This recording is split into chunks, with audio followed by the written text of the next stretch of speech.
Memang kalau negara Konoha, asal je aneh dan pelik mesti negara Konoha. Indonesia is Konoha. Ramai orang Malaysia memanggil Indonesia sebagai negara Konoha. Apakah sebabnya? Kita akan share dalam video kali ini.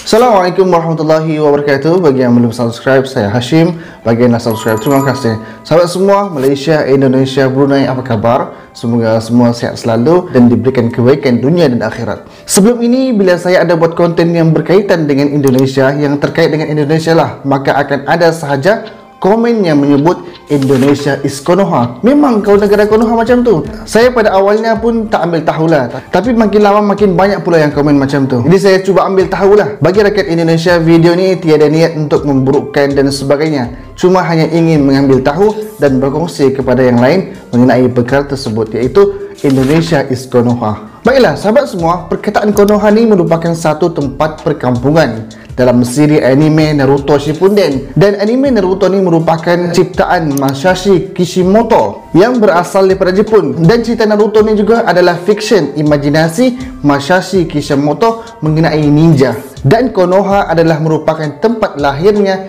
ninja dalam karya tersebut. Dan di dalamnya terdapatlah pendekar dan banyak lagi kisah-kisah perjuangan Naruto. Cerita Naruto ni boleh dikatakan legend juga lah, sebab daripada kecil sampailah kita besar, cerita dia masih lagi ada. Dan dalam kisah perjuangan Naruto ni, ia dikaitkanlah dengan Indonesia. Saya tidak tahu adakah ia kebetulan atau memang idea dan gambaran cerita tersebut itu diambil daripada Indonesia. Setelah saya membuat carian, ternyata ada 4 sebab kenapa Indonesia disebut sebagai Konoha. Dan segelintir rakyat Indonesia menganggap Naruto adalah daripada Indonesia dan Konoha adalah Indonesia. Jadinya 4 sebab kenapa Indonesia dipanggil sebagai Konoha. Yang pertama adalah satu perkampungan di Indonesia yang memiliki kesamaan dengan perkampungan Konoha. Dari segi bukit, keluasan memang nampak sama. Cumanya kampung ini tidak ada Hokage yang diukir di batu-batu tersebut. Yang mana kampung tersebut terletak di wilayah Gunung Kelam, Sintang, Kalimantan Barat. Bila kita amati memang cantiklah ciptaan Allah, dan dari sisi pandang atas memang nampak samalah dengan negara Konoha. Ditambah lagi dengan perkampungan daun yang hampir sama dengan suasana kehidupan Naruto. Mungkin boleh jadi juga banyak tempat yang lebih kurang sama dengan negara-negara yang lain.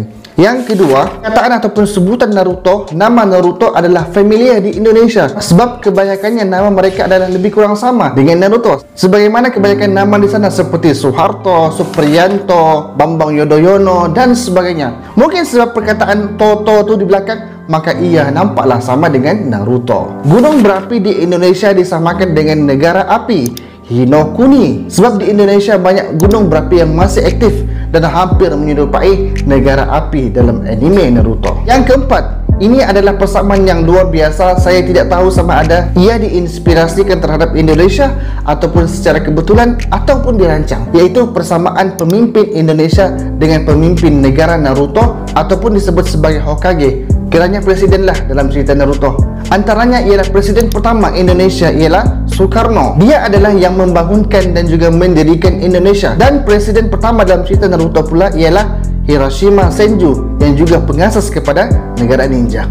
Presiden kedua Soeharto. Karakter Soeharto ni ialah membenci Parti Komunis Indonesia. Dan ada persamaan dengan Hokage kedua, iaitu Tobirama Senju pun membenci kelompok Uchiha. Dan presiden ketiga iaitu B.J. Habibie digelar sebagai presiden yang jenius, bijak pandai lah, sebab dialah orang yang pertama menciptakan kapal terbang di Indonesia. Dan Hokage ketiga pula daripada cerita Naruto, Sarutobi Hiruzen pun adalah Hokage yang paling jenius juga.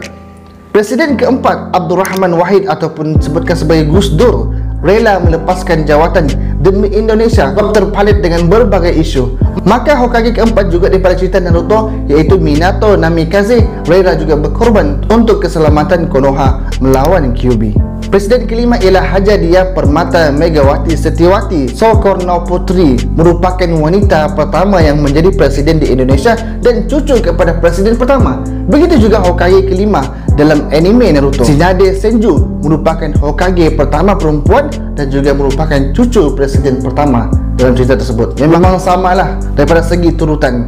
Dan Presiden ke-6 Indonesia iaitu Susilo Bambang Yudhoyono merupakan bekas tentera negara Indonesia, TNI lah disebutkan. Manakala Hokage ke-6 pula ialah Hatake Kakashi yang merupakan bekas tentera ANBU. Nampak persamaan di situ. Dan Presiden ke-7 ialah Jokowi yang membawa perdamaian di antara Rusia dan Ukraine dan melantik sendiri lawannya Prabowo menjadi menteri untuk sama-sama membangun bersama dalam kerajaan Indonesia.